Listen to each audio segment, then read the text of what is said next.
یہاں ایک اور چیز جو ہے وہ بہت مہم ہے، وَلَا تَعْزِمُوا عُقْدَةَ النِّکَاحِ، آپ ان کے ساتھ وعدہ نہیں کر رہے ہیں، ان کے ساتھ بات چیت نہیں کر رہے ہیں، آپ تیسری پارٹی جو اس سے مربوط لوگ ہیں ان کے ساتھ آپ نے بات چیت کی ہوئی ہے یا اس طرح، تو خدا کریم یہ تو ڈائریکٹ اس کے ساتھ بات کرنے کی منع ہو رہی ہے نا۔ آپ اس کے جو مثلا قریبی ہیں، جس پر وہ اعتماد کرتی ہے، جو اس کے بارے میں اہل حل و عقد ہیں، جن کو وہ مانتی ہے، جن کو وہ اب بھی اپنا سربراہ سمجھتی ہے، ولی سمجھتی ہے کہ وہ میرا سب کچھ کریں گے، اگر ان کے ساتھ بات چیت ہو تو پھر مثلا خود اس کے ساتھ بات چیت کرنا تو منع ہے،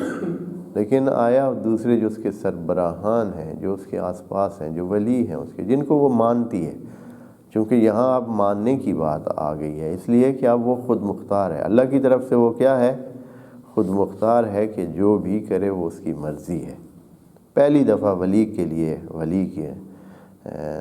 ساتھ وہ بات ہوئی تھی کہ ولی اس کی اجازت دے گا، ولی اس کا نکاح کا انتظام کرے گا، جیسے کہ پیچھے ہم قرآن کی آیت سے یہ بات بہت واضح انداز میں پڑھ چکے ہیں۔ لیکن یہاں اب وہ جب ایک دوسری دفعہ اگر وہ نکاح کرنے کی طرف جائے گی تو وہ پھر اس کی اپنی مرضی ہے۔ تو اگر وہ کسی کو مانتی ہے، ممکن ہے کسی دوست کو ہی وہ اتنا قابل اعتماد سمجھتی ہے کہ وہ اس کے مسائل کو سیٹ کرتا ہے اور اس کا دھیان رکھتا ہے، تو اگر آپ کی بات اس سے ہوتی ہے تو پھر وہ اس سے تو منع نہیں ہے، اس سے تو منع بالکل بھی نہیں ہے۔ قرآن یہ نہیں کہہ رہا ہے کہ ان سے بات، صرف اس خاتون کے اس نفسیاتی کیفیت کا جو ہے دھیان کیا جا رہا ہے، جو ابھی وہ غم کی کیفیت میں مبتلا ہے، اور اس شوہر مرحوم کے حوالے سے اور اس کے احترام کی وجہ سے یہ باتیں کی جا رہی ہیں۔ تو اگر کوئی دوسرا بندہ ہے تو اس سے بات کرنے میں حرج نہیں، لیکن ایک چیز یہاں بھی دھیان کرنی ہے، حتیٰ اگر کسی دوسرے بندے سے اس حوالے سے بات ہو رہی ہے اور وہ اس کا سب کچھ کرنے والا ہے، تب بھی آپ کو یہ اجازت نہیں ہے کہ ان 130 دنوں میں، 4 مہینے اور 10 دنوں میں آپ کوئی پکا ارادہ بنا لیں، کوئی تاریخ رکھ لیں، کوئی سیٹنگ کر لیں،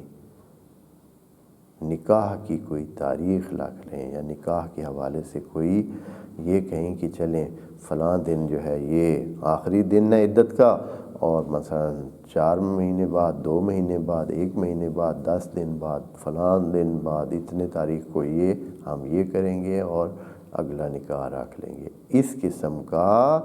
عزم نکاح حتیٰ کسی دوسری سائٹ سے، کسی اور طرف سے بھی نہیں ہونا۔ یہ حکم دیکھیں، وہاں تواعدوہن تھا کہ ان خواتین کے ساتھ آپ بات چیت وعدہ نہ کریں، یہاں تعزموا صرف ان لوگوں کو خطاب ہے، صرف وہ جو نکاح کا ارادہ رکھتے ہیں، جو چاہتے ہیں کہ نکاح کریں، اگر کوئی ایسا ہے تو یہ حکم اب ان کو ہے۔ یعنی ہر جگہ قرآن بڑا دھیان کرتا ہے کہ بات کن سے ہو رہی ہے، کتنوں کی کرنی ہے، ایک کی کرنی ہے، 2 کی، مخاطب ایک پارٹی ہے یا 2 پارٹیاں ہیں، ہر حوالے سے مد نظر رکھ کر وہ لفظ بولا جاتا ہے۔ یہاں دیکھیں نا کیا کہا ہے، پھر یہاں نہیں کہ وَلَا تُعَازِمُوا، کہ آپ دونوں عزم نہ کریں، نہیں، دوسری طرف تو ہے ہی نہیں، یہاں صرف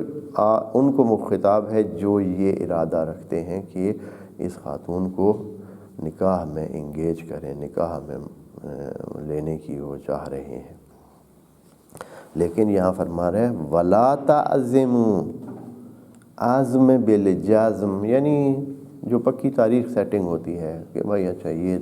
فلاں تاریخ کو یا فلاں وقت میں یا فلاں اس میں یہ کام ہوگا، یہ ہوگا، یہ ترتیب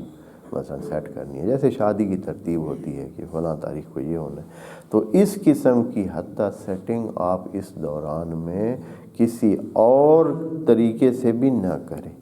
ان خاتون سے تو بات ہی ختم ہو گئی نا، کہ بات ہی اس کے ساتھ ایسی نہیں کرنی ہے، وعدہ اور یہ وعدہ تک بھی نہیں کرنا ہے۔ اس سے باہر دوسرے لوگ جو ہیں ان کے ساتھ ایسی بات کر کے بھائی چلیں، اس کے ساتھ تو نہیں کرنی، لیکن اس کے آس پاس والے لوگوں کے ساتھ سیٹنگ کر کے آپ عزم طلاق کر کے، عزم نکاح کر کے ایک اس کا وہ بنا لیں، دورانیے کا ایک ڈھانچہ بنا لیں، یہ بھی جائز نہیں ہے۔ ولا تعزموا نہیں فرما رہا ہے عقدۃ النکاح، عقدہ نکاح کی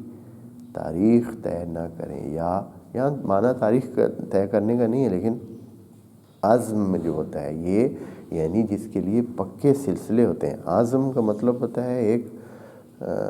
مستحکم انداز میں کسی کام کا ارادہ کرنا اور ڈٹ جانا، اس کو انجام دینے کے لیے کرنا۔ پھر ولا تعزموا عقدۃ النکاح،